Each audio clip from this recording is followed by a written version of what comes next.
Time has come to relieve that pain. It will be better for me.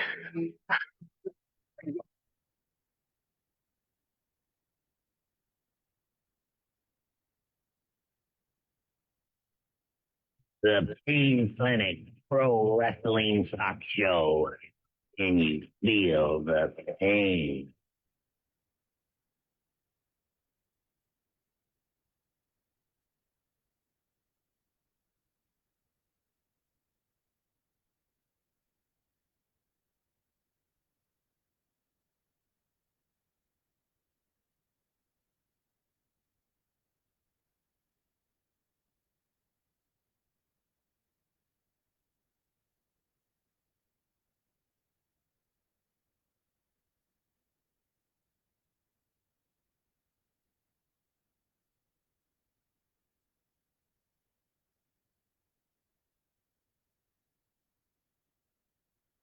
Good morning, wrestling fans. Welcome to the Pain Clinic for August 2nd.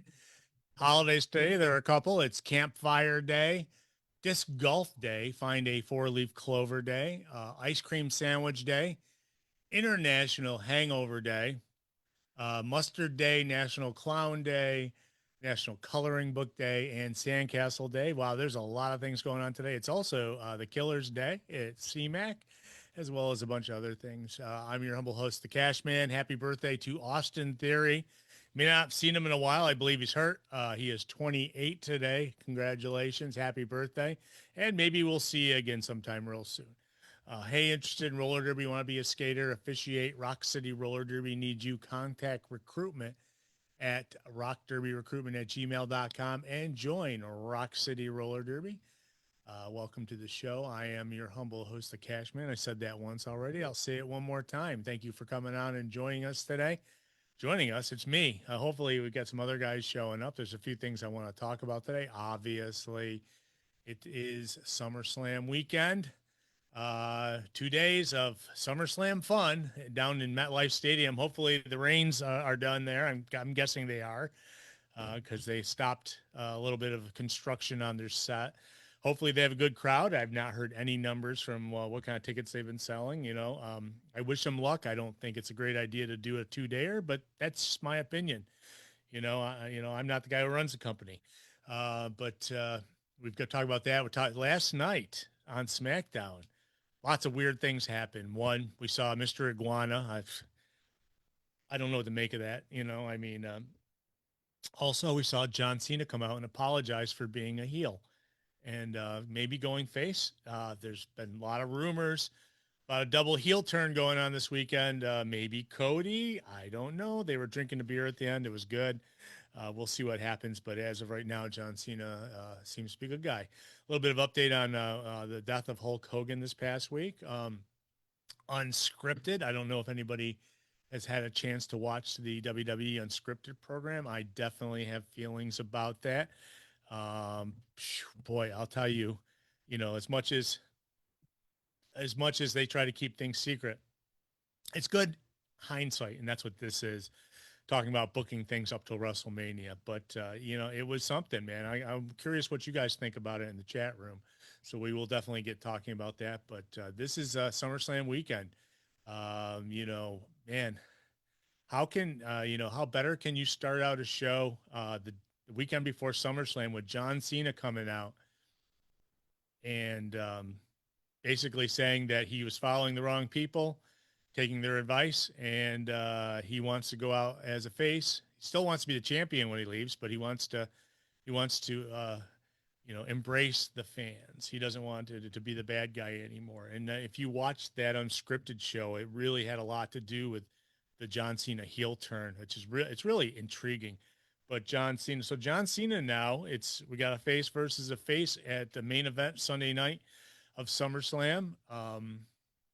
That I think is going to that will shock everybody because they left it right for the very end to see what happens. But it was I thought it was I think it was a good move for WWE. I mean, listen, John Cena obviously is an institution in the company. I may never been a big follower of John Cena, but I definitely acknowledged he was the biggest star in that company for a very, very long time. And and turning, and he never, during that whole run, he never turns back on the crowd. People begged for it for years, begged for it. Come on, Cena, give us a little break. We want to see the heel Cena. I mean, and not technically when John Cena started and started doing the rap thing, it was a heel character, obviously, but it got over. People loved. People were rap battling him outside arenas and stuff, and he was doing it. Kudos to him. I think that he turned, and then what he did, like he said on if you've seen on the new WWE show. Oh, I've got a partner in crime in here. But if you saw the new WWE show, you saw that John Cena said, my career really wasn't going anywhere until I became myself. And that's hustle, loyalty, respect. That was him. This unscripted show really busted a lot out there. Rob Sanderson, how are you doing today? Oh, it's been a morning. How are you? I'm good. I'm good. I'm glad you showed up because nobody else did but me. So, gosh darn, before we get any too far into it, you and Scotty Bender back again last weekend. That had been pretty cool, huh? Yeah, it was our first time calling wrestling together since I turned on him in 2013. Nearly 12 years. And it was kind of a surprise setup for me by some people. Quite honestly, I didn't even know that Bender was somewhat local again, and he ran into the ESW champ at a festival in Buffalo, and they talked and set it up. And then, sure enough, I'm just sitting back in Gorilla in the afternoon, and all of a sudden, Scotty Bender walks up to me. I'm just like, "What the hell?" So it was pretty cool. We had a lot of fun, and I don't know. In a lot of ways, it was like it hadn't been a day since we had called something together. So Man. that'll, Okay. yeah, it was. That was really fun. I mean, obviously, like he hasn't called any wrestling in a while, and I hadn't called any wrestling with him since I had kind of stepped away from it for a while and was solely doing like the hockey thing only for years and stuff. And um, it was great. So that'll be out on IWTV, I believe, this week. I don't know what day that premieres, but it was quite the fun reunion. So You missed him by one day last year when the last match, because he was in town and he yeah. came out and did the ring announcer deal while I did the opener deal. Mhm. Yeah, so I knew he was around someplace. I'm not sure exactly. I hadn't seen him since, but kudos. I mean, it's always fun to get together, relive some stuff, and you guys have such a deep history with each other.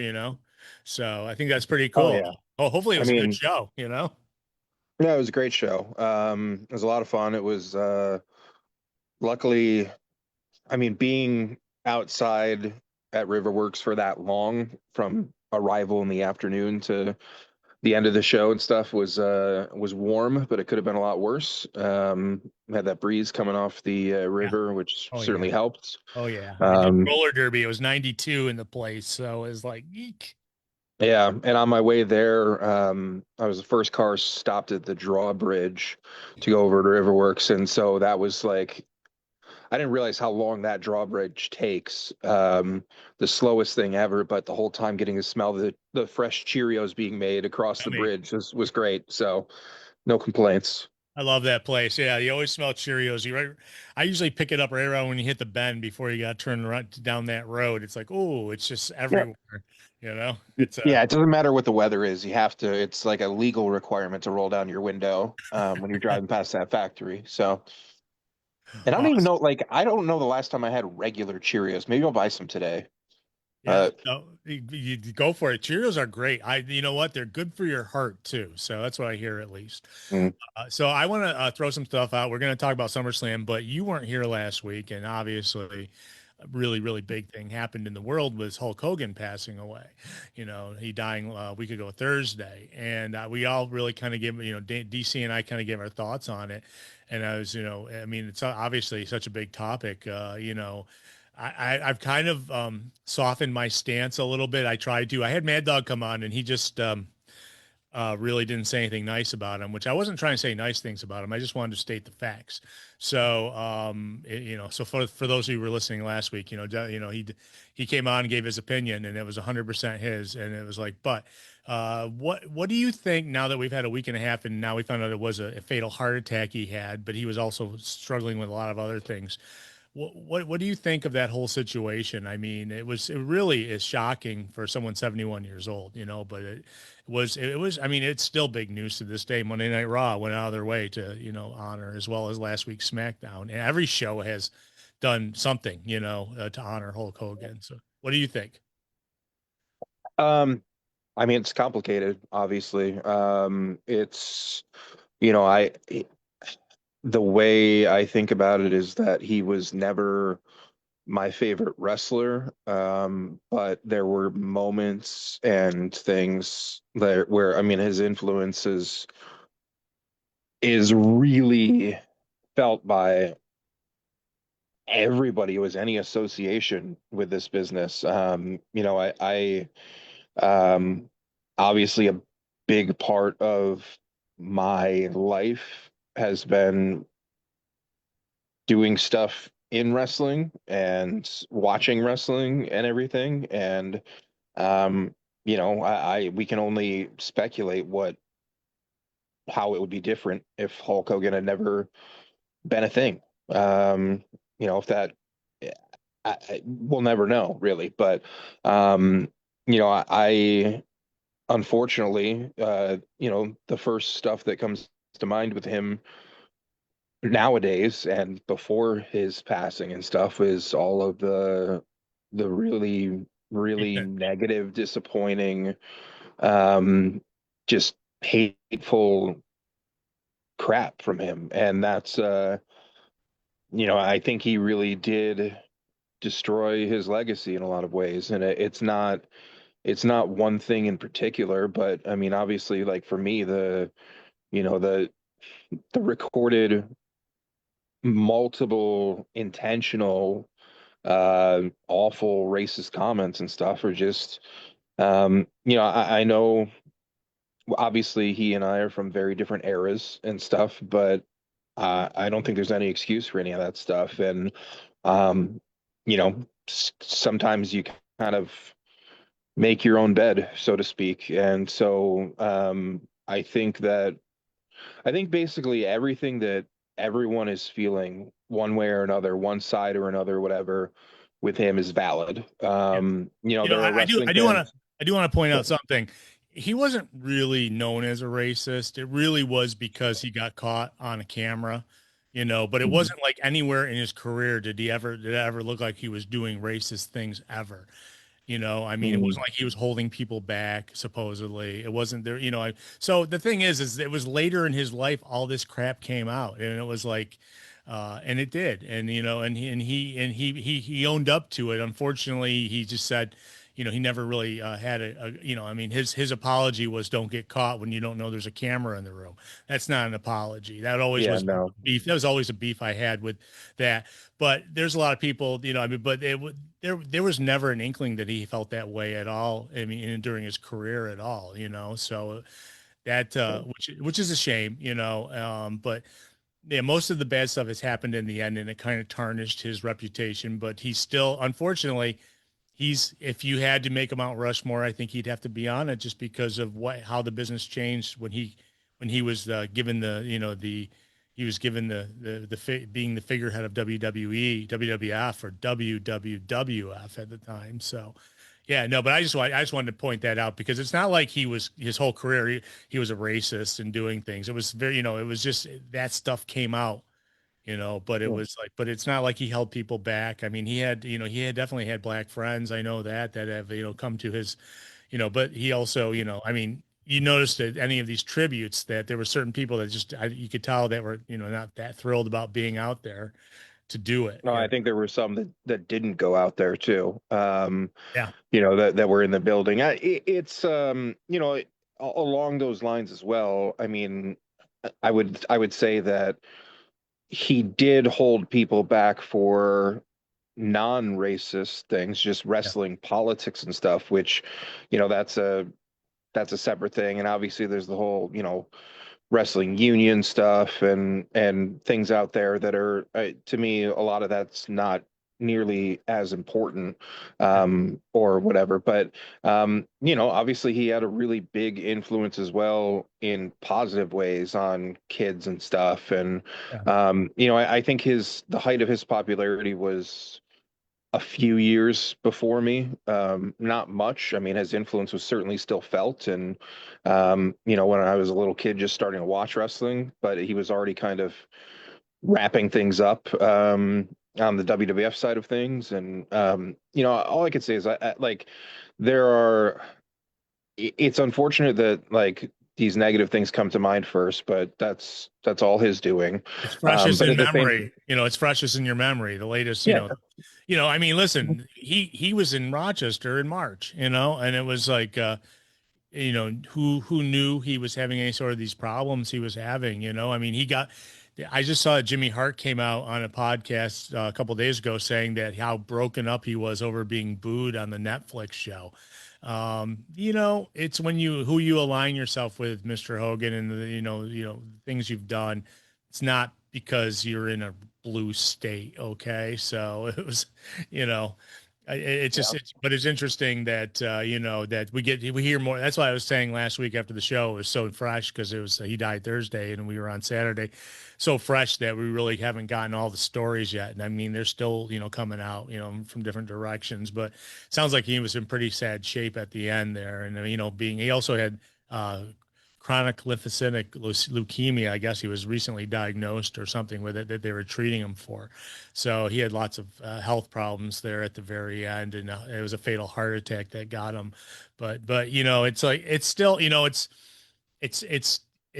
put people in a bad situation because it's like yes, he was that important, but he also really screwed up a lot in the end, and yeah. and that's all we And I think a remember. lot of that, I mean, it's important for people to realize that like and this was a big discussion topic around the time of that Netflix debut and stuff, that, a lot of the hate for him or the reaction for him was because of the racist stuff specifically. It was not just a political affiliation thing. It's not a secret that like he and I don't align politically on like any of that stuff, but that's not the thing, whatever, like you don't see, I mean, if that were the thing with the wrestling fans and him, then you would see a much, much stronger outspeaking against Paul Levesque this week too and stuff, to be honest, than when we are, and we're seeing some of that.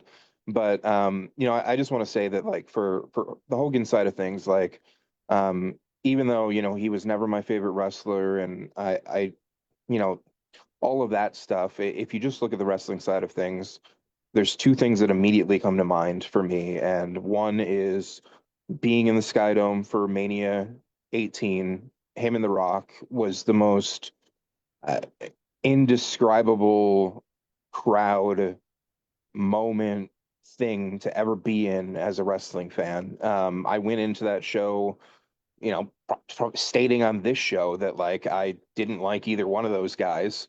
But as dumb as it is, like I did start the first Rocky sucks chant. Add that as you know, as it's stupid, but it's true. And that moment as a fan, and honestly, like that was toward the tail end of me, like pretty much being like a mega fan of wrestling. I mean, it was around that time period that I kind of like started to get involved a little bit, and maybe wasn't like, just didn't necessarily feel the same about wrestling like, I don't know, 10 years later, 20 years later, whatever now and stuff. But to me, that was like the height of like my wrestling fandom. And to be in there, like to experience that is just like the TV recording, the pay-per-view, everything, like it gives you a great sense of what it was like, but it's still not the same as like actually being there. That's something I will always remember, and that was so cool to have been there for that atmosphere and that amazing crowd reception and stuff. And so, yeah, I mean, it's got to suck to so what he had that weekend and everything in terms of crowd reactions to go from that to getting booed at the Netflix premiere is a giant change. Yeah. And the other thing quick would be in Brantford in 2011, interviewing him. Yeah, you got to be the only one of the show to ever Uh, talk with him in person. So and that's it was great. I mean, he was super friendly. You know, and it was one of those things where, you know, that was still, you know, 14 years ago, but for me, you know, I guess I don't know if jaded is the right word, but you know, I've gotten to a point where unfortunately, I would say like I because I have been fortunate enough to meet and interview and work with so many famous people in the sports world and in the wrestling world over the years, I kind of don't really get it doesn't really affect me that much. I don't get starstruck. I don't you know have those feelings usually. They're just when I'm standing next to people, like it's normally just like, oh, this is just another human being who like happens to be like a multi-millionaire who's like one of the best hockey players of all time or this or that, whatever. But like they're just people. yeah. I It don't really either. doesn't. I've Yeah. never gotten like intimidated. Maybe a little bit with Ric Flair, but that was about just like a few seconds. But yeah, you know, That moment, like when we started answering like my first question, just saying like brother or whatever, and like looking at me or whatever, I was like, this is pretty cool. And like yeah, that's just not a feeling that's happened at like to that extent that much. But he was super friendly. He, you know, like he was, you know, we had talked off mic a little bit too, and he was super friendly with you know my girlfriend at the time as well, who had gone there with me and stuff. And it was just it was a good experience. It was a really good experience. And in those situations, you don't really know what to expect. But I feel like, you know, it sounded to me like even I had no interest in going to that thing in Rochester a few months ago, but from what I saw from people that did, you know, he was super personable and stuff there or whatever too. So, um, you remember the good and you remember the bad, but his influence is something that will always be felt in this. I mean, he is the most influential person really in probably the history of this business. Unless you want to put Vince in that category too. I don't know, but like Hogan's the guy who like literally every person on the planet has known who he is for decades. yeah. You can't say that about a lot of people. No. He said he was, like I said last week on the show, he was so popular, such a big star that he was allowed to put in a clause into his contract to dictate the outcome of his matches. Okay. Nobody gets that. Okay. Not anybody, you know, maybe Steve Austin, maybe some guys in their peak, but he had the finish clause there. And it was like because of what he had built and what he had made and how big a star he was. So yeah, it was it was a sad day, and it's like I never wish anybody to die. You know, I definitely don't. And it was really kind of shocker because we had talked a few weeks before that about how his best friend Bubba the Love Sponge, or I mean he was his friend, I guess, into the whole Gawker thing. But he said he was in sad shape, and then everyone was like trying to poo-poo that and say, no, he's fine. But that he was right in the long run. You know, he was really in sad shape at the end, you know, and I feel bad because the guy didn't get to have any closure with a lot of the issues he's having with his family. Remember, his family was on you know, if right in the vein of Ozzy Osbourne passing away and, you know, doing an Ozzy Osbourne having the family TV show, the Hogans followed with their own and was very, very popular, you know, and it kind of destroyed his life, I think, a little bit by having all that stuff exposed. You know, I mean, obviously, you know, he had no relationship with his daughter at the end of his life, which is really sad because it's like, you know, a lot of times you want to make good with everybody before you're done on this immortal plane, and he just didn't get a chance. And heart attacks will kill anybody anywhere. So it's like, you know, just remember that, folks. Always, choose the good side, man. Freaking, you know, be a good Well, person. I give Brooke all the credit in the world. I mean, for to be somebody who has the most famous parent in the world. For her to ask to be taken out of the will and stuff is like as strong of a like standing your ground that I've ever seen from anybody. And it's unfortunate that things went that way within that family, but for her to, I don't know, to pass up on all of that, obviously it speaks a lot. And I mean, there's surely a lot more negative there that we don't really know about for it to get to that point. But I have a ton of respect for her in doing that, because a lot of those type of situations with the multimillionaires and stuff, like money ends up you know winning in all circumstances one way or whatever. But like for her to do that, I don't know.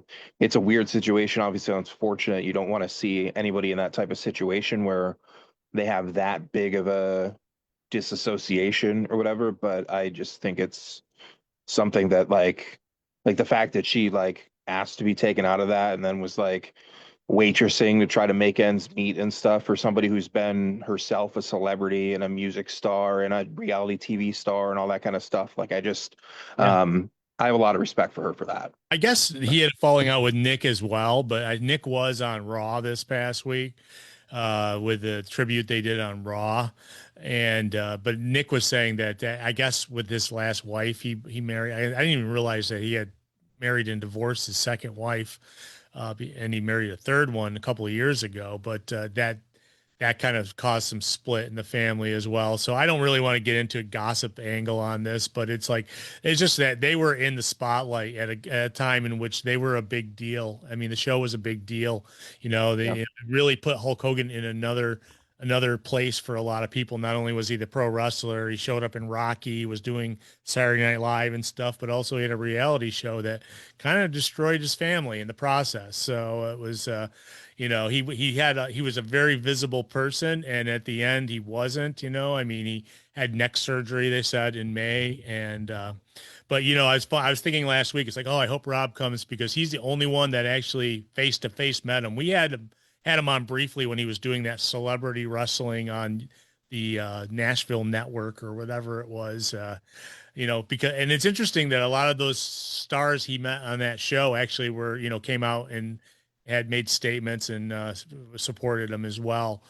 Todd Bridges, and I remember we had Todd Bridges on the show one Saturday. So, uh, but yeah, it was just a sad situation. And, like I said, there's probably more to come out too. Bischoff, I kind of take seriously only his really close friends what they have to say about him.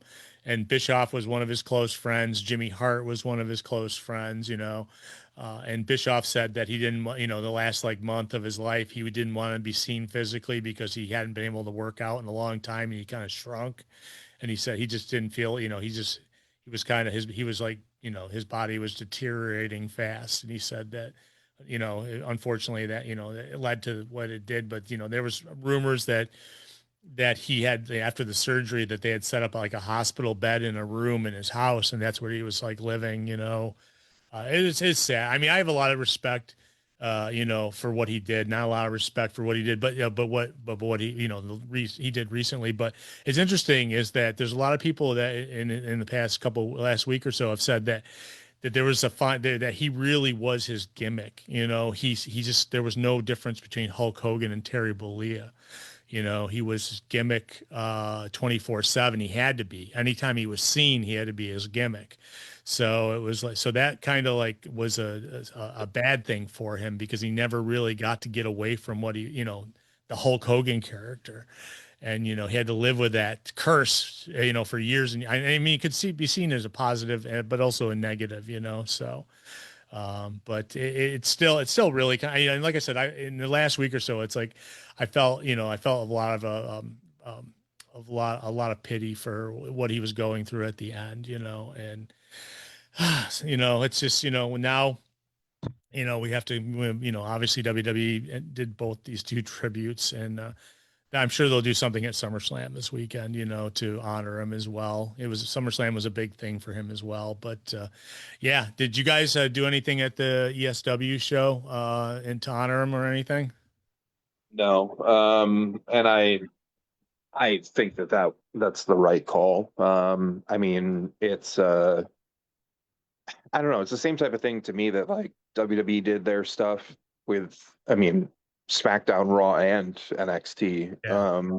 And like people were giving AEW so much crap because they didn't put something out online, but I think what they did was Oh, yeah. perfect. I What mean, Tony did was awesome. I mean, it was very hard. yeah, Tony is of anybody is one who had to deal, you know, had to work with Hulk Hogan for many years in WCW. So if he anybody, I did a want him great to job say, with what he said. And yeah. I mean that, and then to me that was you know, that was barely like a day or two later. It was fine. It was a live show, and like I just I don't think they needed to do more than that. But I you know, respect that they did acknowledge it with having, you know, Tony say that stuff. And I just think that was the right call. He didn't work for that company. He had been pretty much banned from ever showing up there and stuff. So like they shouldn't make a big deal out of it. It's much different for a WWE and honestly also for TNA. Obviously, he was there for a while and stuff too. I didn't realize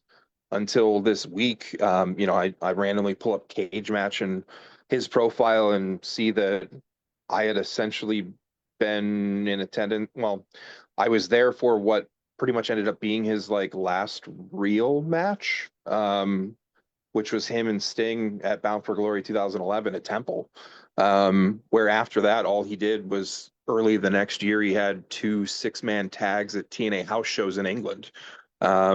So that was his last singles match, last televised or pay-per-view match, you know, the last match that anybody saw. And I had no idea whatsoever. So that was kind of a surprise. I don't know. Shout out to Temple. Yeah, there you go.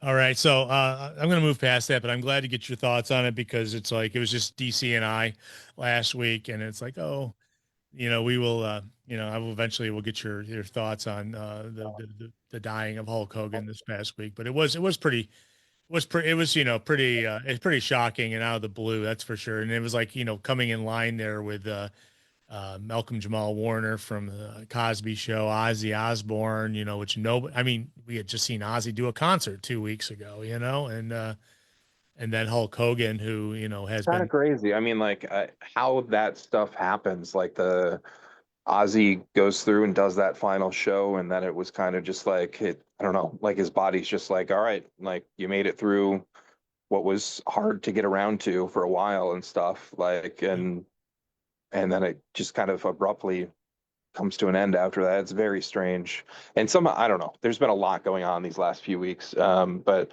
I hadn't even heard about the Malcolm Jamal Warner thing for like 4 days or something. I don't know how I'm really, like that out of the loop, but that was also a period of time where I had no cell phone thanks to some fraudulent idiot oh with my no, account and stuff. So oh there no, was that too. So and been dealing with a little of that even this morning now. oh So no, I'm sorry yeah. about that, you know, and we also, Rochester owns Chuck Mangione passed away as well, so. Mm, You know, yeah. famous star from King of the Hill cartoon, amongst, you know, I mean, obviously had a huge hit in the 70s with Feel So Good. But yeah, there's a lot that happened in a rapid succession there. And it was definitely water cooler time for a lot of places to talk about stuff. And, you know, a lot of people talk about, you know, I mean, there's so many people in the world of pro wrestling who, if it wasn't for taking your vitamins, saying your prayers, and you know doing your exercises, may have never become a pro wrestler. And there's so many in WWE now that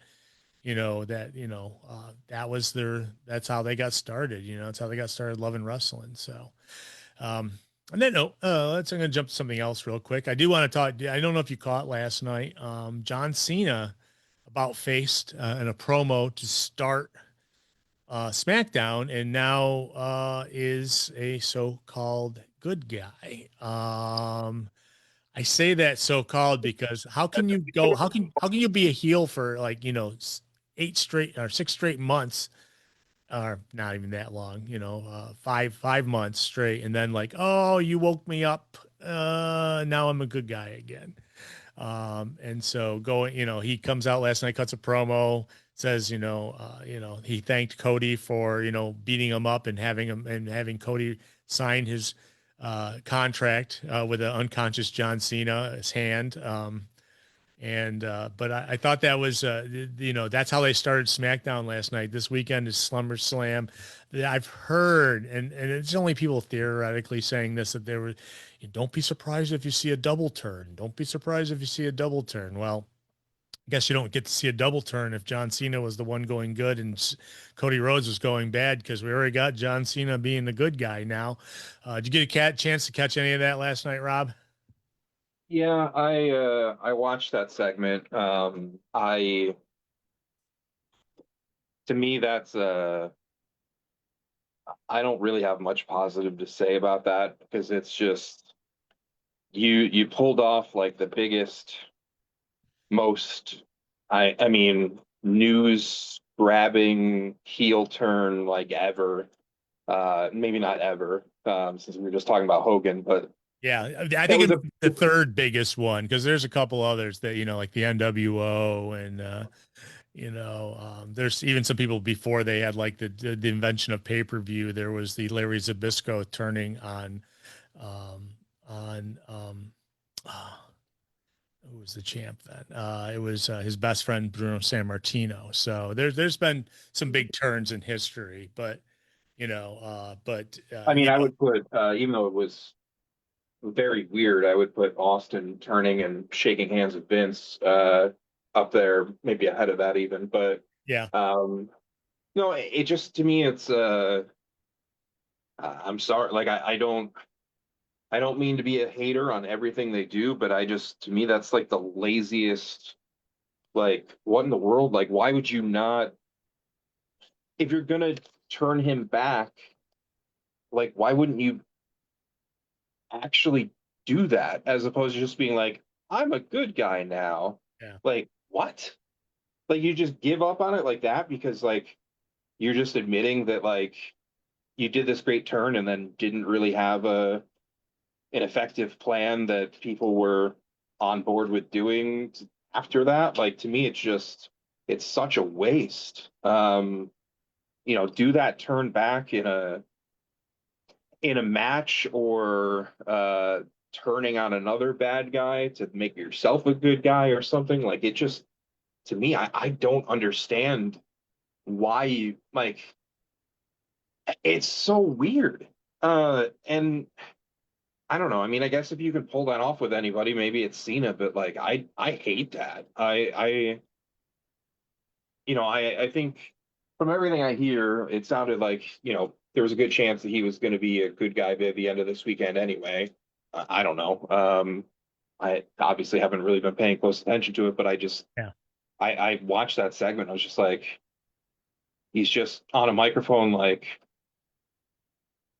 somebody convinced me to do this, and I'm not doing this anymore. And like, Cody hands him a beer, and like, wait, what? Yeah. Yeah. It was, I think that that's honestly, like, whatever. It works. The crowd liked it and stuff, but that could have, that if they pulled off a way to do like the biggest heel turn in a very long time with that, they could have pulled off something maybe not equally as cool, but they could have figured out something else to actually do, as opposed to just being like, all right, that's over with. Like, what? To me, it's the laziest booking I've like did you, ever seen in professional wrestling. have you seen any of the unscripted shows? I've seen the first two episodes. It's they discussed the whole Cena turn at one point, and it's like it was pitched to him right before the elimination chamber match, and nobody knew about it except for three people until that moment after the match was over, when he did the low kick on Cody and had that long paused hug there that they froze the shot on. It is well worth watching, because at that moment they didn't have any plan for Cena to go heel until that moment. And I wonder, and it wasn't like a lot of fight back. They talked, they showed people calling, he showed Triple H calling and pitching it to him. They pitch it to The Rock, pitch it to all these other people. I don't know if that was the original plan for the last year of Cena, but as soon as the heel went, I knew that he'd have to be faced before the end of this run. Yeah. And last night And that's fine. I mean, Yeah. that to me is not like, I don't have any, like, he should finish up as a baby face, like, all things considered. Like that, I have no problem with it turning. I just don't, I can't even call this a turn. It's just like giving up on something. Like, it's just abandoning the heel turn, is all it is. Pretty much, yeah. If that's the case, I guess we'll have to wait till tomorrow Right, or Sunday right. night There is, and the last match, But no, that thought has definitely crossed my mind as well, watching that yeah. maybe there's a chance that this is a super slick, well thought out thing. I don't know how much faith I have in that, but if they can pull that off, then great. But he kind of took a left-handed shot at The Rock. He said, "I listened to people who told me to do things." So, I mean, it could have come down to him versus The Rock in his last match. I'm beginning to believe it may, just because of, leaving those tidbits out there. But yeah, especially going into the weekend where they're, I don't know how they've done for sales, but man, I just can't imagine 2 days for SummerSlam. I mean, obviously, I saw Triple H doing interviews this past week, and he's like, "We do 2 days with WrestleMania, and we do pretty good. We break records. We're going to do 2 days." And it's like, okay, let's see you fill an 80,000 seat stadium 2 days in a row. I'm curious as to how it does, because especially when it's not WrestleMania. He goes, "Well, it's a destination thing. It's a destination thing." Well, you have a lot of faith in your fans that think, that are they're going to be flying into MetLife Stadium for 2 days for the prices of those tickets. If you saw them, they were just ridiculous. But it's I guess we'll see. I'm going to jump into it right now really quickly and let people know what the lineups are for each day. So just to get it out of the way, tonight you're going to see first. This is on the card for tonight, not in the exact order, but this is what I've got. We got Sami Zayn and Karrion Kross. They've been building that up for a while. Slow burn on that. Raquel Rodriguez, excuse me, Roxanne Perez versus Alexa Bliss and Charlotte Flair, who apparently aren't friends but are, for the WWE Women's Tag Titles. Jelly Roll and Randy Orton versus Drew McIntyre and Logan Paul. I wonder what kind of tunic Jelly Roll will be coming out in. Very Dr. Zayas look he has out there. Roman Reigns and Jey Uso versus Braun Breaker and Bronson Reed. Tiffany Stratton versus Jade Cargill for the WWE Women's Championship, and Gunther versus CM Punk for the World Heavyweight Championship. I think we're finally going to get CM Punk as a champion. As much as we not a big fan of Phil, he's all over that unscripted show. And in fact, his exact finish for the it's interesting. They had the cameras on the folks that were going through the finish for the Elimination Chamber, and what he said on camera was exactly how it ended, which is interesting because they took his opinion, because they all were throwing things in, going, "When we do this and this and this," and it's like, and he goes, "How we do this, and then you stomp me, and then this happens, and John Cena gets the pin." So, and it was like. So it's interesting that they obviously he was a big character in the unscripted show. So I could understand, Rob, if you're not like into watching that, but That card you just went through tonight, like, well, if you don't have anything nice to say, don't say it at all. So yeah, they've done better pre-shows for in your house pay-per-views than what sounds like night one of SummerSlam is. Yeah, So, but there's two matches I really want to see, and that's obviously Punk and Gunther.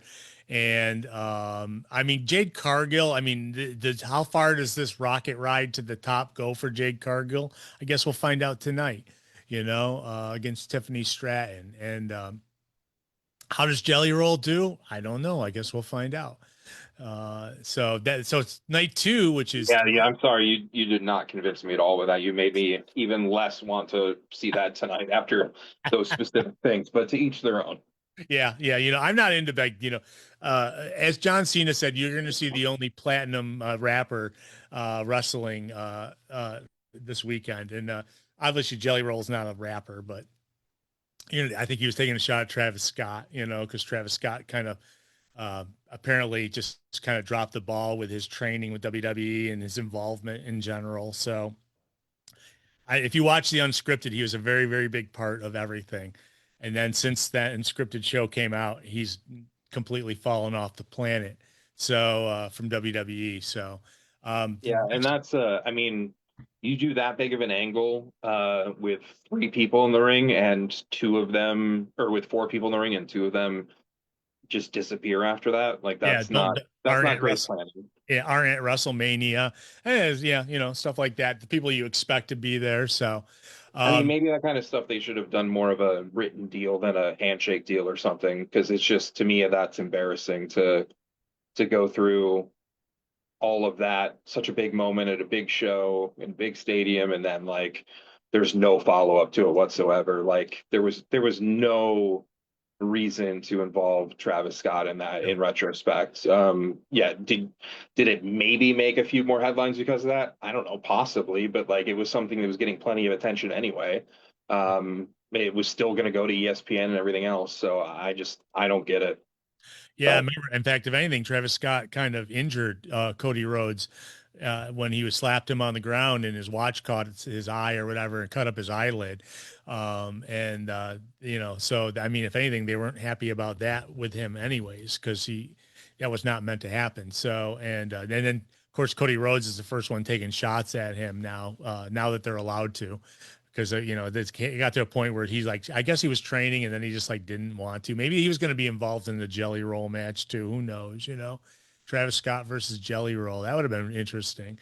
No, not really. No. You know, so on Sunday night, this is the one. Unfortunately, this is the one I'm going to be able to watch because I'm going to the Killers tonight. Unless I want to watch, I'll watch the replay of night 1. But night 2, you got it looks like a 4-way for the WWE tag team titles: Dexter Loomis, Joe Gacy, Motor City Machine Guns, Street Profits, DIY. Maybe it's a 5-way: Andrade, Ray Phoenix. Oh, Fraxium, 6-way for the WWE tag team titles. That probably will be like, you know, the high spot early first off match. Solo Sequoia versus Jacob Fatu in a cage match. You know what? Jacob Fatu is a great character on TV, but man, when you see like the stuff from him from backstage, he seems like the friendliest, nicest dude on the planet.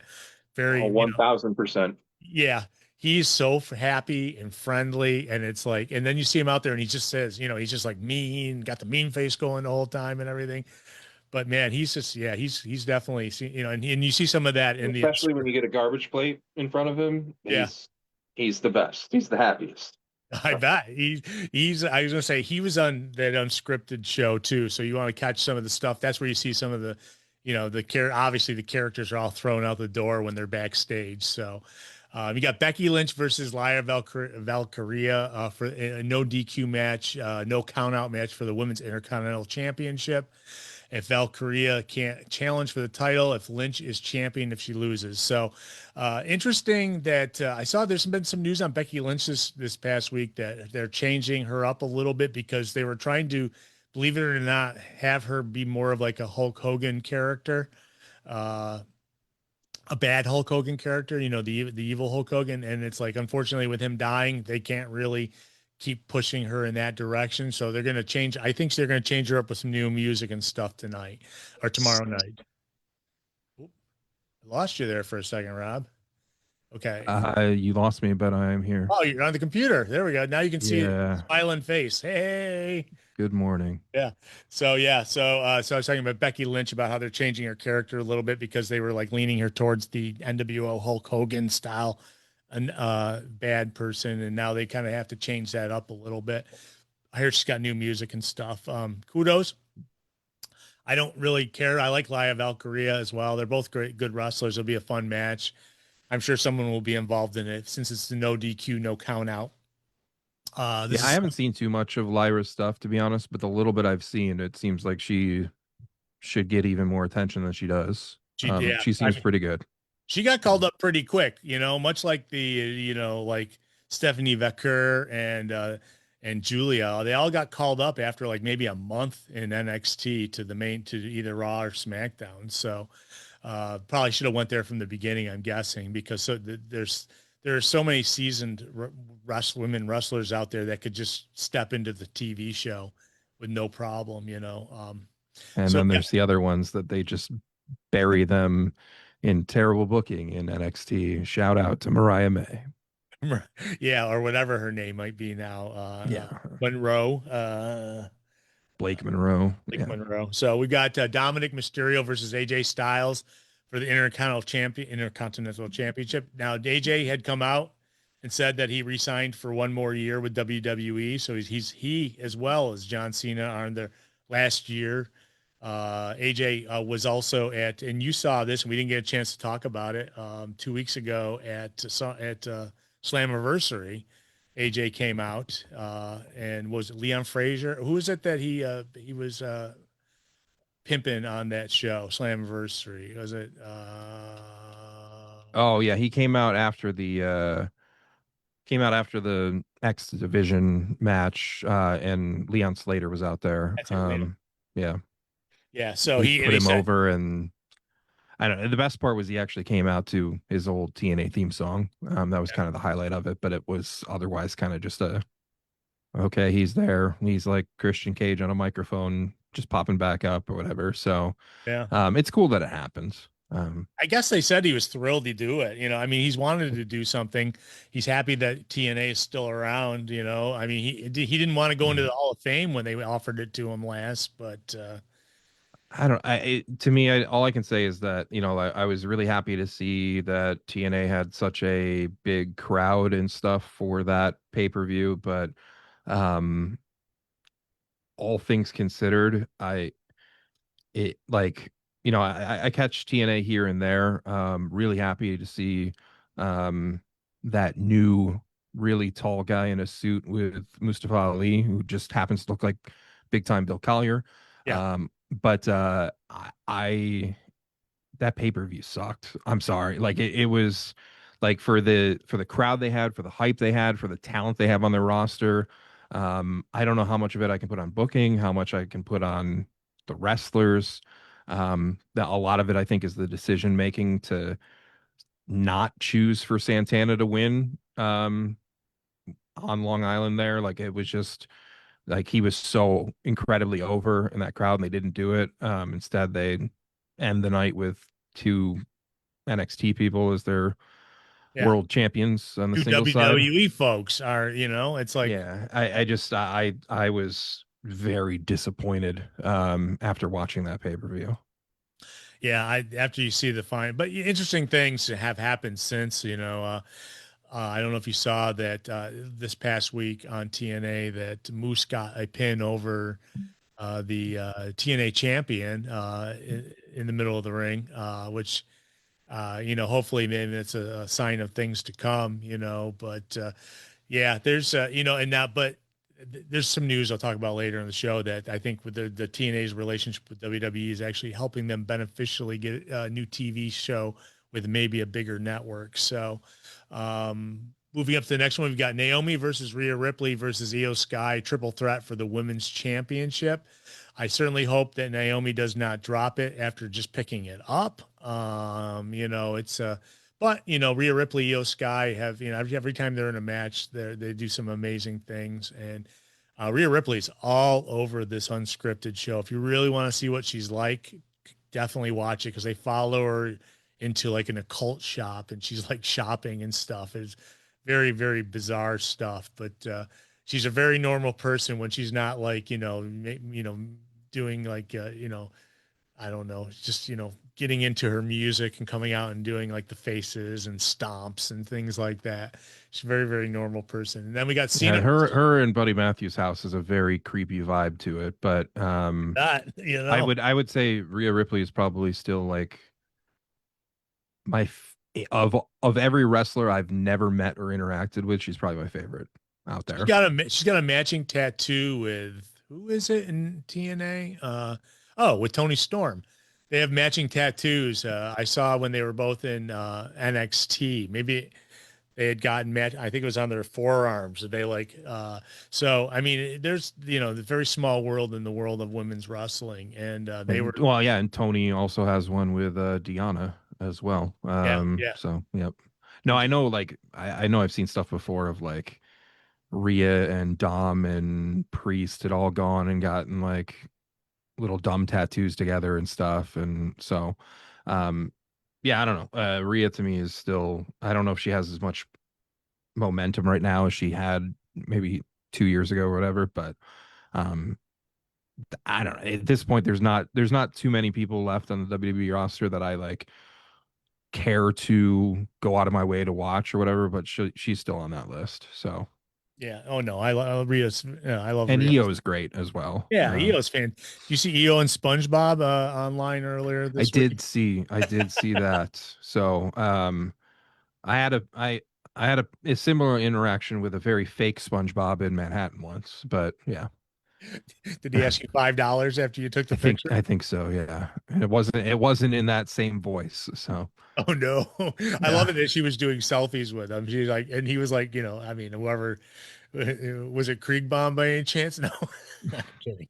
no, yeah, he's too tall for SpongeBob. Yeah. Uh, Okay. uh, So then we I'll leave that kayfabe out there, but okay. Yeah.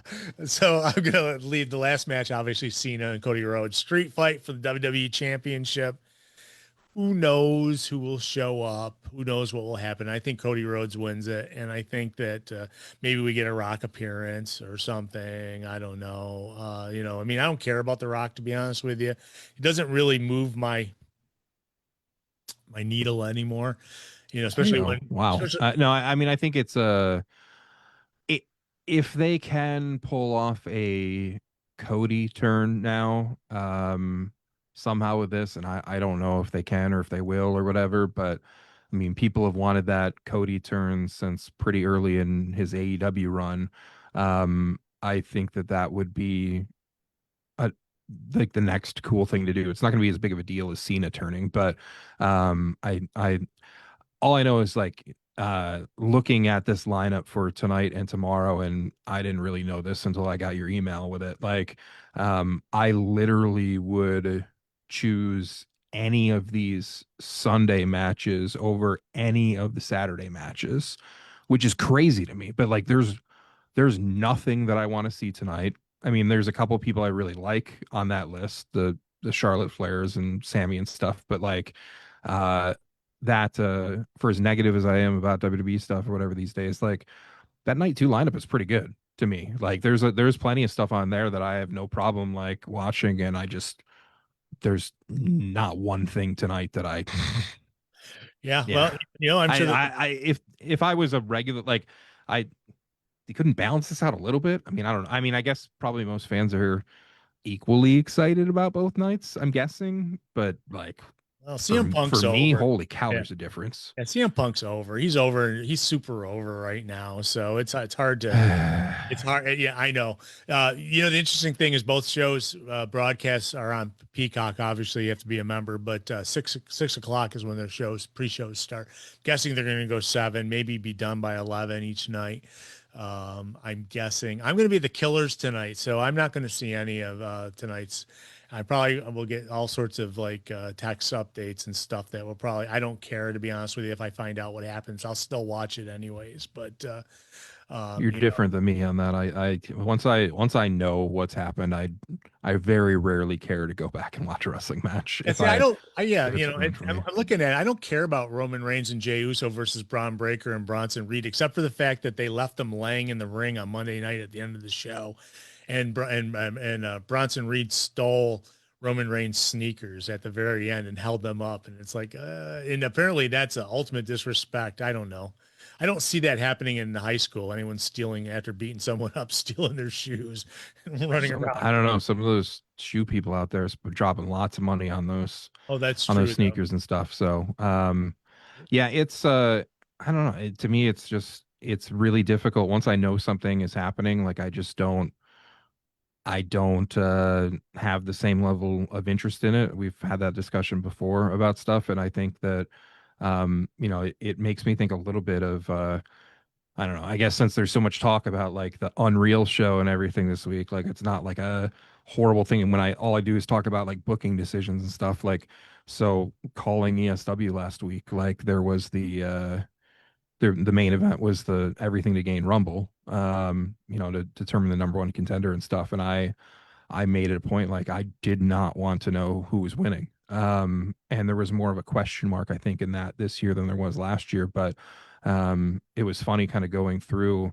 I didn't know everybody that was in it. I didn't know who was winning it. But then, of course, like on commentary, like you do that stupid thing where you like pick like, oh, this is my pick to win or whatever. Which the first thing comes to mind with that is like Jerry Lawler like changing his pick every 2 minutes or whatever. Yeah, And kind of thing. But I kind of hate that my pick that I chose did end up winning, because then it seems like I knew what was going on, or I spoiled it or something. I literally didn't know. But shout out to the winner, John McChesney. So Oh, really? John McChesney. Ah, yeah, that's very, I think that's very cool because he's a dastardly bad guy, but obviously, I'm still always in favor of him making waves places. So I think that so and I'll tell you, if you get a chance to watch the unscripted show, the good thing about the show. I don't like. I watched the first episode like the day it came out, and I watched a second episode like a day later. I'm sure I'll eventually finish it, but it just hasn't. To me, it's. I like when it was first announced. I had such mixed feelings, and maybe that's because like it's dumb because we're in 2025 and everybody knows what the deal is at this point. And like Wrestling with Shadows and Beyond the Mat and stuff came out so long ago, but there's still part of me that just like doesn't love it being pulled back that much. I I don't know. And it's fine. It is what it is, like on that, like but to me it also, I don't know. I feel right now, I felt this way the other day, and I feel this way even more after current events in this country since then. But like, it's too much of a Triple H love fest for me to like. I feel like that's what WWE is these days. It's like his voice has got to be everything. He's got to open every show. He's got to be the face of every like. I'm just over seeing his face everywhere, and I don't know. I can only take that show in like small doses so far. Because I mean, especially too after seeing Punk on there, like I just ugh.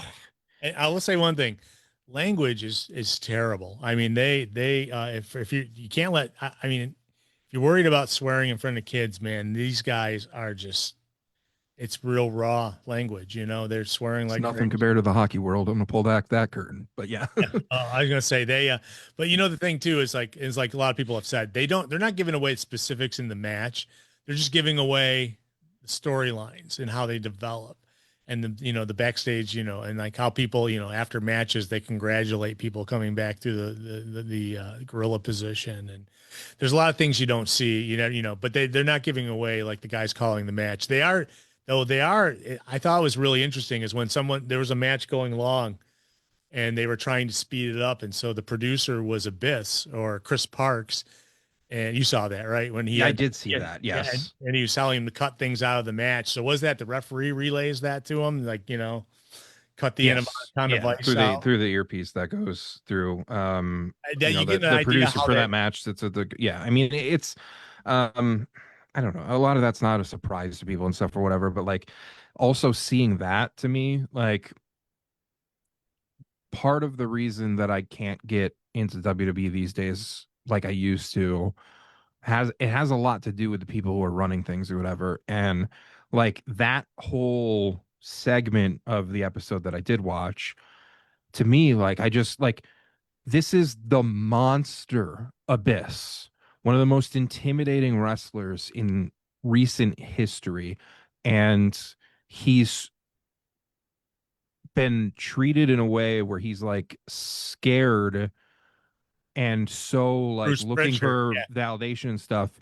because of some of the D-bags that run things there have clearly talked to him, treated him in a way that like he's so nervous about what's happening in the match that he has to go like say I'm sorry more than a Canadian. He's got to do like he's got to do all this stuff that like dude, like he's literally like a monster, and like he's like scared to like talk to like Bruce Pritchard and stuff. Like okay, all that does to me is say like wow, Bruce Pritchard's not a good dude. Paul Levesque's not a good dude. I don't care. Like these people like he shouldn't be that on edge about putting something together on things that aren't his fault, and he is actively like working during the match to figure things out and cut things out and stuff like that's it.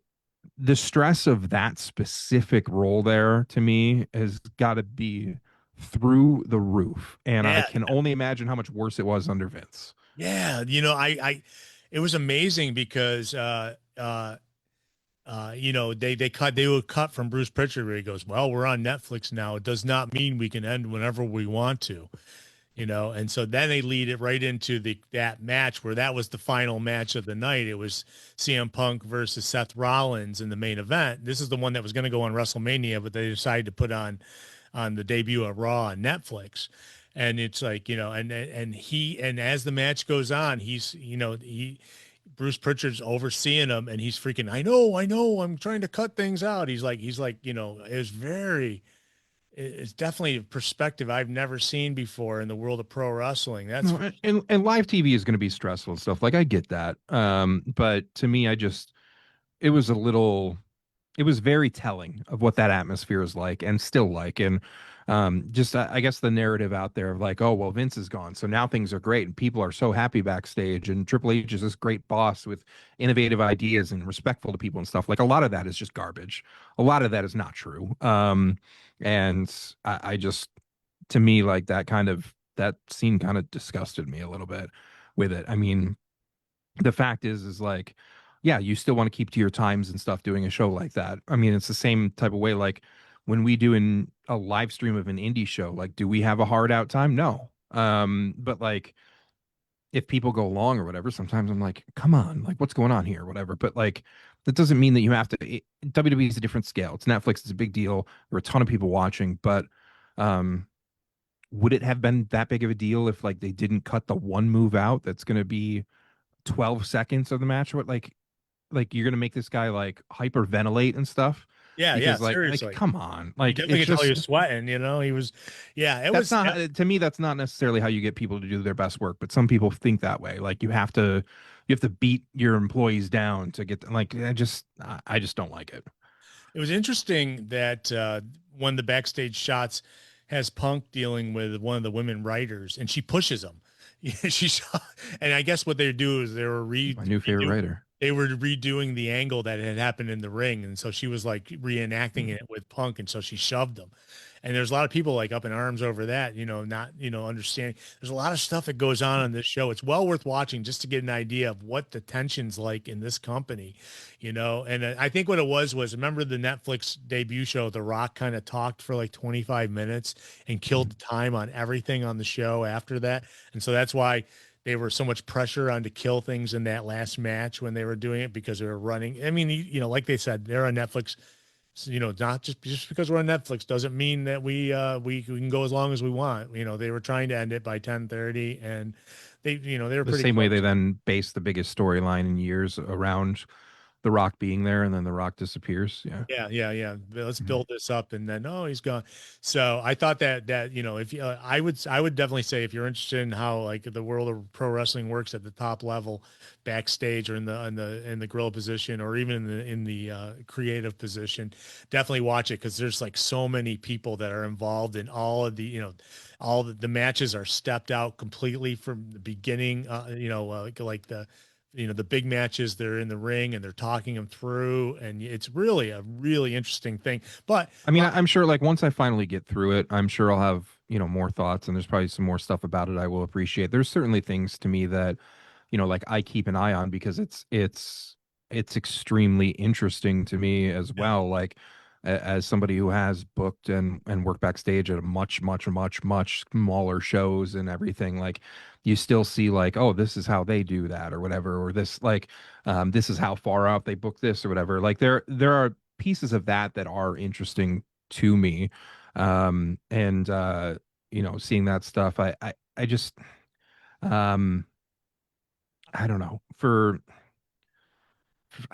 It still feels to me, maybe I'm the only one that feels like, but it's probably something I just need to let go. But like, I don't know. I still like a smidge of kayfabe, like just a little quarter teaspoon of kayfabe left would be nice. Well, Like, that's the thing is a lot of people are, the big plus on this is obviously all this stuff has happened already. So it's not like you're seeing this, yeah. show But that's I going mean, on this some week. of these are still feuds out there and stuff. And Yeah. so like, I don't know, to see like, it's nothing new, but to see like guys going through this like this big storyline that they hate each other, all this stuff, and then like They're now back like they're together. talking Yeah. about like their match back in Gorilla afterwards or whatever. Like I've been around for so many of those conversations. I don't want to see it. Like even it just as a viewer, like I don't know, like it's something to me that's just I don't know, kind of forbidden. But It is, and there's a lot of people that do have a beef with it, and they said this is the death of kayfabe. But in reality, like I said, none of the in-ring stuff. You're not giving any. You're not giving away any of like the guys calling it on the fly and stuff. But I just found well, I it don't have to do much of that because Cena's back this year and he just screams out all of his spots, so it's fine. pretty much. I I think mean, I think it was really cool is because they're all friends back. I mean, when they were doing the Elimination Chamber walkthrough, you had every single member of that match standing in there and listening to Punk as he's like plotting it out on the ground. And it's like, and yeah, I they're, haven't gotten to that part. yeah, it's well worth watching. I think, you know what? It's just that it's, Where like there was this gigantic uproar like a year ago because somebody in the building like took a picture of Punk and McIntyre standing next to each other at ringside in the afternoon or whatever. And it's like, Yeah. like I don't know, like there's weird aspects of that. Like, I mean, I could say like, okay, so specifically last year in Buffalo when I was backstage at AEW all day long. And like for a while in the afternoon, like some people were busy working out stuff or whatever, and I was just sitting at ringside or whatever. And there were a couple people obviously out there that I know and have known for a long time, a couple people that I didn't know at all. Um, one of which kind of gave me like a dirty look, like who is this that's looking at like what we're working out or whatever, which is fine. They have every right to think that and stuff. But there was that aspect of like you don't like this isn't something that everybody should see. Whatever. I don't know. She that gives part of it away was kind of just very rude with her look or whatever. But interesting. So maybe we'll she talk doesn't about work it. there anymore. Oh, I got you. Okay. So it's interesting that, one thing I wanted to point out that the one thing from that just that struck me is that when Triple H was in the producer position, that there was a seat next to him at all times for Stephanie, and she is sitting next to him for a lot of it. And it's like, wow, you see other times when there's like, Chris Parks is there and there's another producer next to him. Sometimes it's what was his name? Jamie Nobles. Sometimes Well, I it's, guess I think that because they've got, from what I saw briefly of it or whatever, the arrangement, they've got Kidman doing the timing, and then the coach for the match itself, the producer for that match, sits next to him usually, I think, and so that trades out for each segment or each match. I think Triple H kind of has his own table. because Yeah. look up, but Stephanie had a chair right next to him, and even when she wasn't in it, you see an empty chair next to him. So it was interesting. So you definitely want to check that out. Let me get some news, and we'll get out of here. Chris Nowinski, you might remember him from WWE Tough Enough season 1. He also wrestled, and then he had CTE. He's the one with the whole chronic traumatic hold on. Encephalopathy. I don't know. Whatever it is, the brain damage stuff that happens. The guy from who went up to tried to shoot up the NFL offices in Manhattan last week had a letter with him with Chris Nowinski's name mentioned, and also the CTE mentioned as well, claiming he suffered from it. And it's just very weird that he got to the wrong floor and didn't get to the NFL office. You know what I'm talking about, Rob? The guy who I know I don't know many details, but I know what you're talking about. I guess I'm curious as to like how, like if this was a blaming Nowinski, even though he's the one that's like trying to put in more than an effort than anybody in terms of researching and protecting people from going down that road and stuff. he's I have all blaming the it, respect obviously. in the world for him. I mean, I it's no like I've had concussion issues and stuff, and so that's a topic that to me is like very, very interesting. And I always thought like I don't know, like I respect the hell out of everything that he's put into it. So that's very weird for him to be I don't know. I mean, I guess I don't know enough as to like what this person was thinking about Chris in that moment, but Well, he obviously was mad at the NFL for issues with that. He said that he felt he suffered from this, and he brought his name was on the note that it was in his pocket when they found his body. So it's a pretty sad situation that. But I just wanted to throw that out there. Chris Nowinski, who's been on the show, great dude. Kane came on, talked about CTE with us when we were in Midtown Plaza still, so it was a while ago.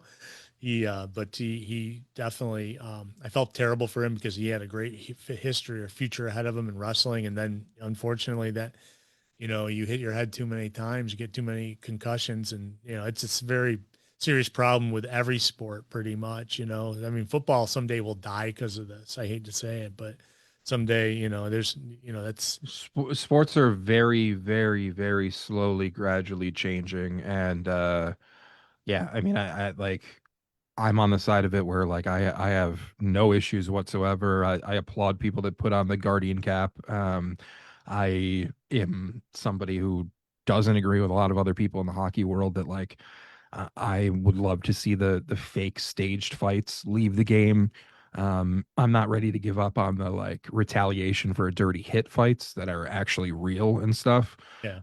But the whole dropping your gloves at the opening face off kind of thing, and then like, afterwards, like little sportsmanship thing or like tapping your guy, like that to me is just like there's too much brain damage going on with that kind of stuff to make it worthwhile. And I've had too many conversations with like ex enforcers and stuff who had to deal with that and uh did not live or do not live great lives because of how many fights they went through and stuff like that. So I mean, I'm all in favor of that kind of stuff, but I don't know if football will ever really go away per se, but like I wish people were a little bit more understanding of like if you enjoy watching a football game, like if somebody has a little bit of an extra like quarter-inch protection around their helmet or whatever, you can still watch a football game. Like it's not going to hurt you at home because they have a little extra padding around their brain. It's Yeah. okay.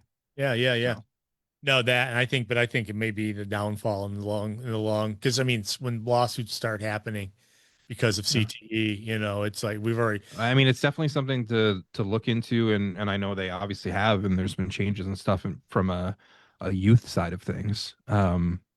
Because I like you shouldn't be getting cracked in the head like that when you're 8 years old playing Pop Warner or whatever. Like, I mean, so definitely. So, some other news. I mentioned Hulk Hogan. The official death was due to microcardial infraction, aka heart attack.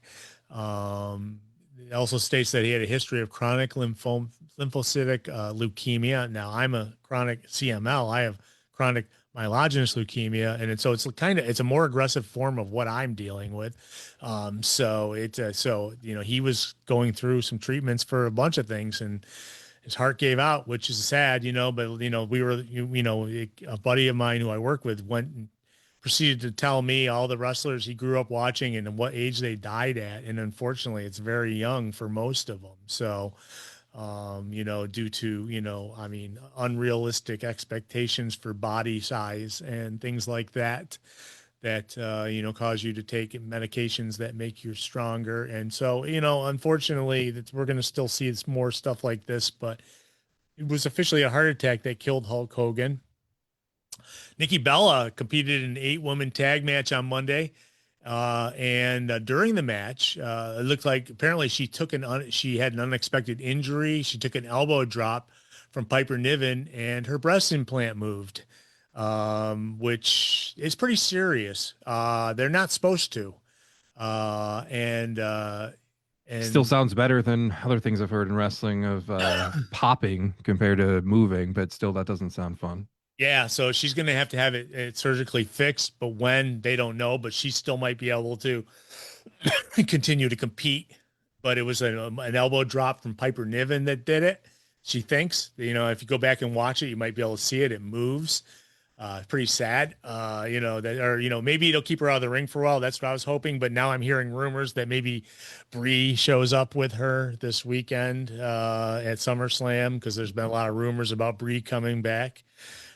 I think Brie being the more athletic of the two, and you know, I mean, when they were wrestling, I thought that she was. So we'll see. I I mean, mean, yeah, she but does not have breast implants either. So you know, she does have a husband though that works for AEW. So that may be. yeah, I don't that narrative out there though. Like, I mean, people are like, oh, she can't go back there because her husband's in AEW. Well, I mean, he's kind of in AEW, yeah, Yeah. sure, but like, there's plenty of other examples of like, I mean, literally, we just mentioned like Rhea and Buddy Matthews, Yeah. and when Malachi Black and Zelina Vega, and like the list goes on and on and on. It's not that's not a big deal. Like And that, Charlotte Flair and Andrade. No. yeah. I mean, even though she came back and they got divorced anyway. So, you know, um, Charlotte Flair, by the way, when you watch the unscripted show, she seems like a doll, man. You know, it's like she's so friendly. You know, they have to make her be the, you know, the arrogant, I'm, you know, I've got royal blood in me. My dad was a 16 time and everything. But I don't, you know, does she believe that? I don't know. It's part of the script, you know, at times. She seems like just a wonderful person. So, I uh, haven't gotten to any of that yet, but I will certainly watch that. You know, I've always been a fan of hers. And she is like one person in WWE that just gets so much hate from such a large portion of people that are watching wrestling, involved in wrestling, whatever and stuff. And I think she is absolutely on that upper tier of all-time women's wrestlers. So I don't, and obviously that's not me being some like Ric Flair fan that's like automatically a fan of hers or something. We've had those discussions, but yeah, I don't understand why she doesn't get more. I don't know. Maybe the show will show a little bit more of this. Like people think she politics and all that kind of stuff, no, whatever. But like you bell to watch. bell, she's as good as anybody. You watch, remember the whole Tiffany Stratton issue going into WrestleMania? This is completely, you see all the backstage stuff from that. And it was all Mm. Tiffany Stratton going off script first. So, Shocking. yeah. So, Somebody I've said I'm not a big fan of in any circumstance. So so, yeah.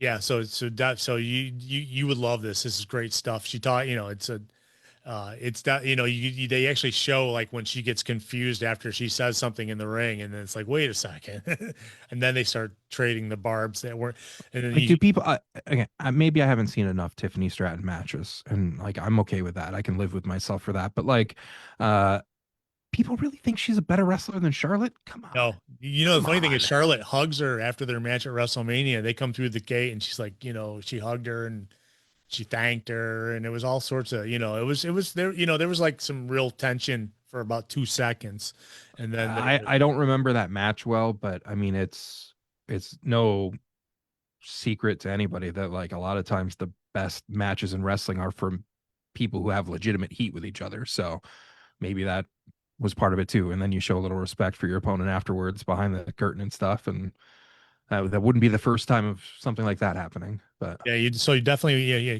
So Unscripted is only 5 episodes, so I sat and binged it in one day. So 5 half-hour episodes, definitely give it a chance. I mentioned it earlier in the show. There's talk of TNA Impact being explored by CW and possibly A&E.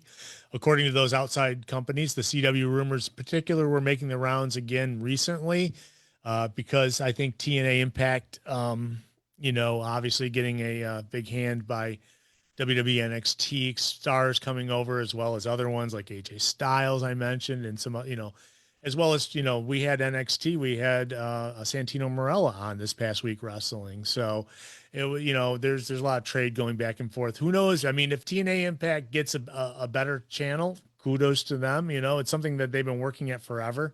I can still watch it on Access TV, and they've been live the last couple of weeks on Access TV, and it's been fantastic. So, luckily they've had some shows recently actually airing at the same time on YouTube. And so I've been able to catch more TNA in recent weeks than I have in quite some time because I don't have access or access to access. And it would be a big deal for them to finally get off of that channel. yeah, access to access, huh? All right. As for recent speculations surrounding Alberto Del Rio, WWE higher-ups continue to insist he is not returning to the company. Multiple talents have reported much the same, though he is apparently there's some people pushing him, wanting him to be involved in the company because he was so over in AAA. He was like the biggest over guy in that company, and he just lost the belt, and he just lost a loser leaves or whatever. And they say he's done, but man, I would never say never. Maybe he straightened his life out. I'm hoping he did, but he had, I don't need to see him again. yeah. I don't either really, but he was, they say he was super over, and WWE sometimes can look past anything with somebody if they're over, they can look past a lot. And They've shown that. Yeah. But, and I mean, some of his issues are, with somebody I alluded to a few minutes ago, but like, I think that I still just, I don't know. There was too much there that it just doesn't seem to me. There would be so much backlash and stuff that it just doesn't seem worth it to me. I mean, he was a main eventer in that company 15 years ago or whatever. Like you don't need him right now. I mean, he I won just the biggest battle royale or the biggest Royal Rumble in the history of the Royal Rumbles, 40 man. Oh, the 40 man, yeah, yeah. Never forget that one year experiment that went nowhere. So WWE Hall of Famer legend The Undertaker continues to stir up interest with appearances outside WWE. After visiting backstage at AAA this past week, sources say expect the dead man to be around AAA more often going forward. So obviously he came out and did some stuff with Trick in NXT. He's still in good shape. I wouldn't be surprised to see Undertaker wrestling again sometime soon.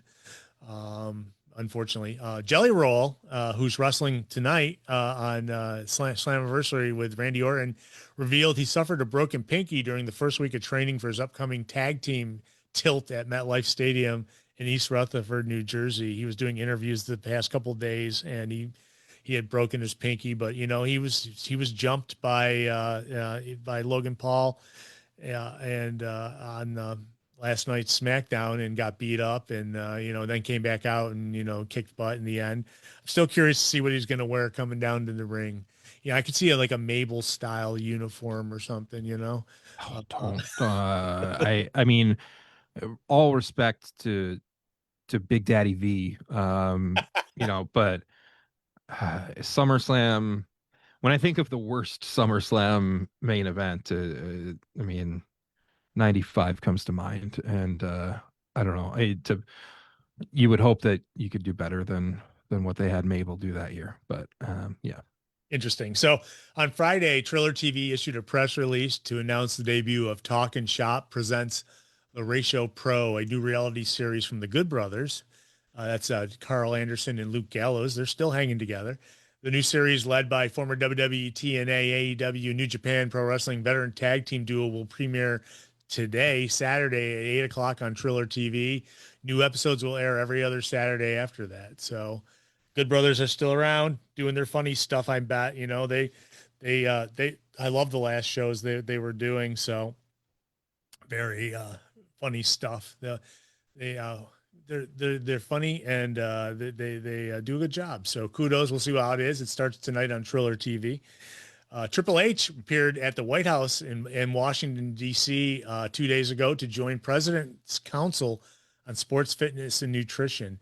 And I just wanted to bring that up for a second because wrestling is a work sport. So just throw that out there. But Triple H does say things about, staying in shape and doing things like that. But yeah, Hulk Hogan told kids to eat their vitamins and say their prayers. And now this guy can tell kids to take their steroids, right? I mean, what? I don't. Well, it's interesting because they had Lawrence Taylor there too. And Lawrence Taylor, I believe, is a known sex offender, and he did have a relationship with a 16-year-old, and he has to register every time he moves. And he came out. Speaking of some bad 1995 stuff, no, yeah, he came out and talked and said, "I don't know why I'm here, but I'm here for you, sir." And he points to Donald Trump. It's hilarious. You got to go back and watch it. I can't. Once I saw the White House, the official account of the White House, putting out a video with Triple H's. Well, I didn't even hear the audio at first, and then like went back to it later from something and like heard that they use his theme song on it too. But like doing the pose with the water spit at the White House, I there are certain things that like for a portion of us out there are really working against like if do you really want some of us to just not watch WWE? I like I'm biting my tongue a lot in this, obviously, but like, um, kind of telling what kind of company that is. And I just don't. When you see pictures over and over again of Paul Levesque and his wife and his mother-in-law and previously his father-in-law and all this stuff hanging out at the Oval Office and this and that and stuff, like I don't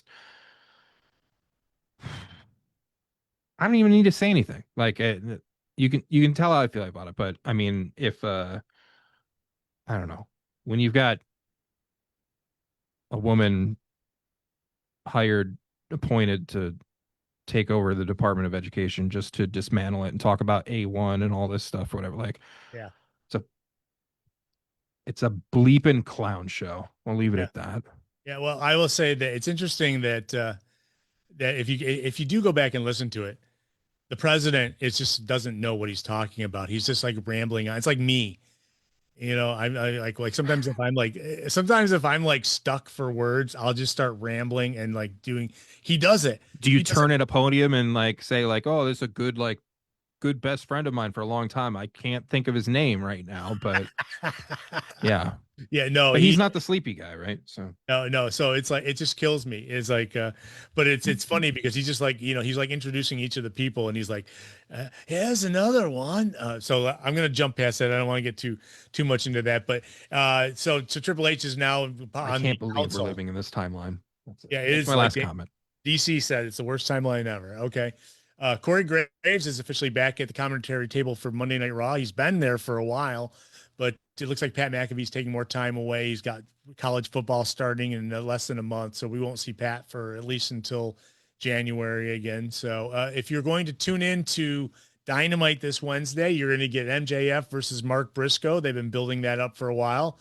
AEW Tag Team Eliminator Semifinal, Bandito and Brody King, or Brodito, versus the Young Bucks. They don't get any intro music. They don't get any. I can't. I like honestly, like I've been a little down on some AEW stuff since the pay-per-view. I know we talked about that a little bit like 2 weeks ago, but that's a match I can't wait to see. Yeah. Man, like Brodito is a fun team to watch, and them and the Bucks should be great. Yeah, and Mercedes Moné returns as well. Did you see the match on Dynamite? No. On Collision on Thursday between Dustin Rhodes and the new champion Kyle Fletcher. Kyle Fletcher. See Kyle Fletcher pull out the screwdriver and stick it into his knee Over and over, yeah. Yeah, it's and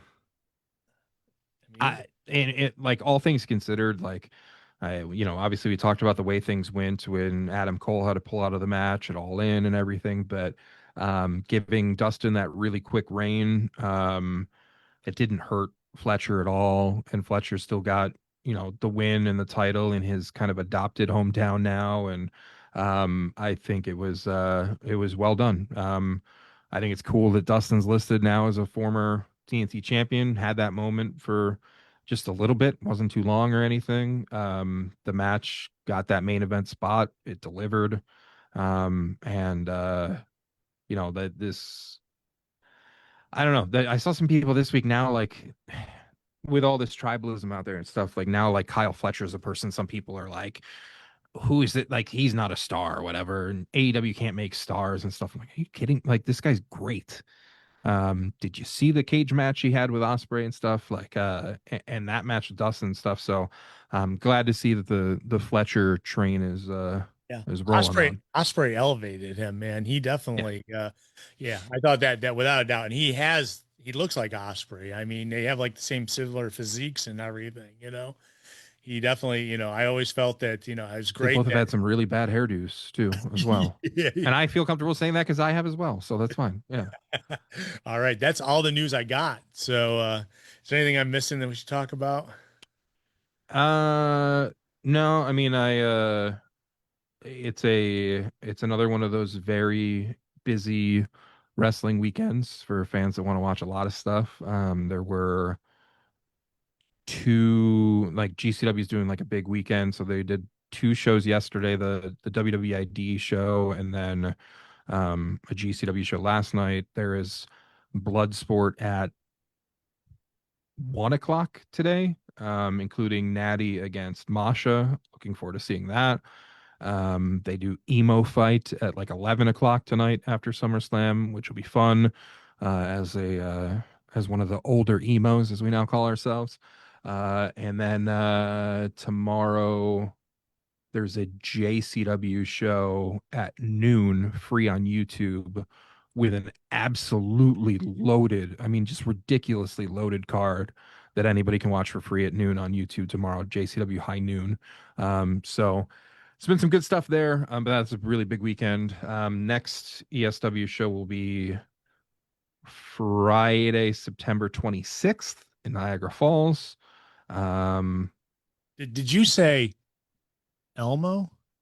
Oh, emo, you said. Emo, yes. Yeah, no, I grew up on emo music. I don't think I grew up on Elmo music too much. Maybe for a brief period of time when I was a kid and like biting my tongue, but like back when we had like, PBS and we cared about like educating children as opposed to holding them back from education because nope, just not going to go there. I'm going to stop myself there. There you But there's a lot to say about that and intentions for that stuff. We'll just say that. Okay, we'll get out of here. I want to Shout thank out to Elmo though. Yeah, there you go. Elmo, Oscar the Grouch there. Well, thank you guys. His moments with hating on The Rock, on Zoe's Rock, is like, that's television gold. If you have no idea what I'm talking about, like YouTube it or whatever, like he gets so frustrated at this Rock best friend of Zoe's, There who you gets the better cookie and all this stuff. Like it, and yeah, but Cool. Well, I'm gonna end it here. I want to thank you guys for in the chat room. Thank you, Rob, and we'll see you next week. Same bad time, same bad channel. Elmo.